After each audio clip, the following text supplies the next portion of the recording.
పల్లవి వాళ్ళ ఫ్రెండ్ వాళ్ళ బర్త్డేకి అయితే వెళ్తూ ఉంటారు. ఇక పల్లవి వాళ్ళ ఫ్రెండ్ వాళ్ళ అమ్మ ఇలా చెప్తూ ఉంటుంది, నీలాంటి వాళ్ళు ఆ ఫంక్షన్కి రానివ్వడమే ఎక్కువ, అలాంటిదే అందరిలా కలుపుగోడుగా వండుకు ఇక్కడే కూర్చో అని అయితే అవనినే అంటూ ఉంటుంది పల్లవి వాళ్ళ ఫ్రెండ్ వాళ్ళ అమ్మ.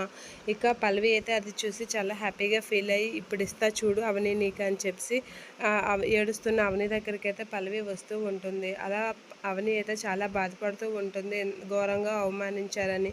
ఇక పల్లవి అయితే అక్కడికి వచ్చి, ఇక్కడేం చేస్తున్నావక్క రా అనేది అంటూ ఉంటుంది. అలా అంటూ బాబుని చూద్దాం రా అక్క అని చెప్పి అయితే పల్లవి అయితే అంటూ ఉంటుంది. ఆ మాటలకి అవని ఏం మాట్లాడకుండా అలా చూస్తూ ఉంటుంది. బాగా హట్ అయినట్లుగా ఉంది, నాకు ఇదే కావాలి అని చెప్పి పల్లవి అయితే అంటూ ఉంటుంది. ఇక అనుకుంటూ ఉంటుంది. ఇక అవని అయితే అలా ఏడుస్తూ ఉంటుంది. ఏమైంది అక్క, దీనికి అలా ఫీల్ అవుతున్నావు, ఎవరైనా ఏమైనా అన్నారా చెప్పు అక్క పర్లేదు అని అయితే అంటూ ఉంటుంది అవని. ఇక పల్లవి అయితే అవనితో అలా అనేసరికి అవని అయితే బాగా కళ్ళు తుడుచుకొని అలా చూస్తూ ఉంటుంది. ఇక పల్లవి మనసులో నవ్వుకుంటూ మంచి పని అయ్యిందని చెప్పి నవ్వుకుంటూ అలా చూస్తూ ఉంటుంది. ఇక అవని అయితే అలా బాధపడుతూ ఉంటుంది.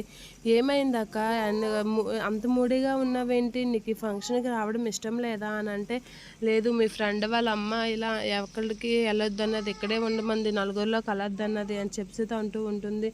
ఏంటక్క నిన్న అలా అన్నదా, ఎందుకు అలా అన్నది, అయినా అంత అలాగ అనడం ఏంటి అసలు అని అయితే పల్లవి అయితే అవనితో అంటూ ఉంటుంది. ఇక అవని ఏం మాట్లాడకుండా అలా చూస్తూ చూస్తూ ఏమో ఏమైందో, ఆవిడైతే నన్ను అందరిలో కలొద్దనిసింది, అందరిలో కలిసి ఫంక్షన్ని అపవిత్రం చేయొద్దనిసింది అని చెప్తూ ఉంటుంది. ఆ మాటలు చెప్పగానే పల్లవి అయితే షాక్, ఎందుకక్క అలా అన్నది అని చెప్పి షాక్ అయినట్లు నటిస్తుంది పల్లవి అవని ముందు.